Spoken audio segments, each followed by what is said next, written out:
Genesis chapter 32, verse 13 through verse 23.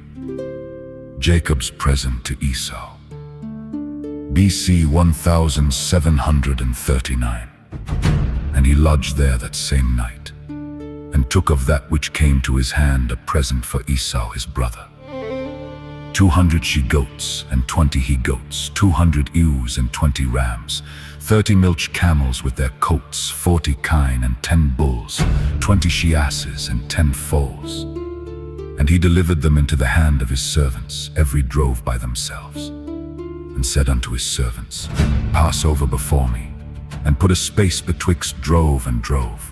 And he commanded the foremost, saying, When Esau my brother meeteth thee, and asketh thee, saying, Whose art thou? And whither goest thou? And whose are these before thee? Then thou shalt say, They be thy servant Jacob's. It is a present sent unto my lord Esau. And behold, also he is behind us. And so commanded he the second and the third and all that followed the droves, saying, On this manner shall ye speak unto Esau when ye find him. And say ye moreover, Behold, thy servant Jacob is behind us.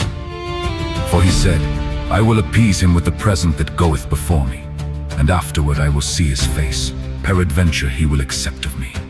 So went the present over before him, and himself lodged that night in the company. And he rose up that night, and took his 2 wives and his 2 women servants and his 11 sons, and passed over the ford Jabbok.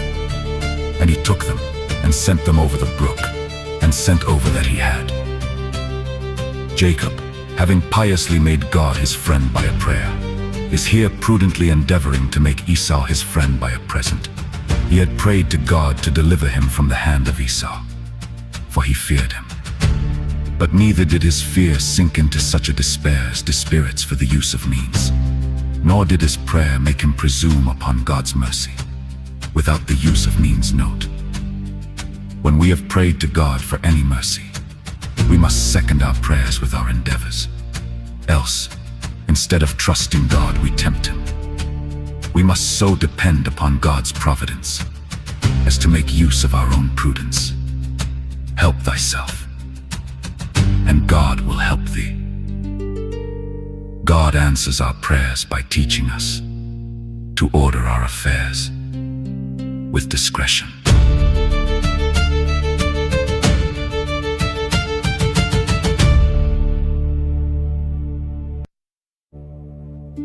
To pacify Esau, Jacob sent him a very noble present, not of jewels or fine garments, he had them not, but of cattle, to the number of 580 in all, verse 13 through verse 15. Now 1. It was an evidence of the great increase with which God had blessed Jacob that he could spare such a number of cattle out of his stock too. It was an evidence of his wisdom that he would willingly part with some to secure the rest.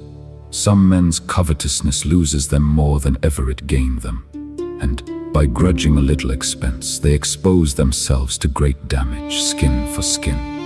And all that a man has, if he be a wise man, he will give for his life. 3.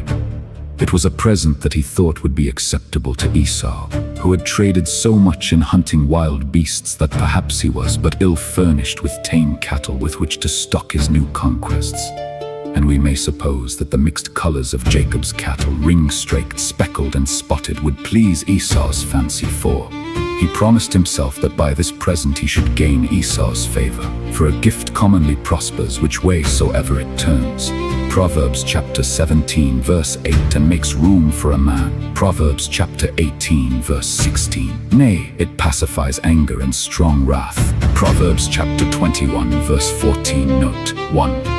We must not despair of reconciling ourselves even to those that have been most exasperated against us. We ought not to judge men unappeasable till we have tried to appease them. 2. Peace and love, though purchased dearly, will prove a good bargain to the purchaser. Many a morose, ill-natured man would have said, in Jacob's case, Esau has vowed my death without cause, and he shall never be a farthing the better for me. I will see him far enough before I will send him a present. But Jacob forgives and forgets. He sent him a very humble message, which he ordered his servants to deliver in the best manner. Genesis chapter 32, verse 17 and verse 18. They must call Esau their lord, and Jacob his servant. They must tell him the cattle they had was a small present which Jacob had sent him, as a specimen of his acquisitions while he was abroad. The cattle he sent were to be disposed of in several droves, and the servants that attended each drove were to deliver the same message, that the present might appear the more valuable, and his submission, so often repeated, might be the more likely to influence Esau. They must especially take care to tell him that Jacob was coming after. Verse 18 through verse 20, that he might not suspect he had fled through fear. Note, a friendly confidence in men's goodness may help to prevent the mischief designed us by their badness. If Jacob will seem not to be afraid of Esau, it may be hoped, will not be a terror to Jacob.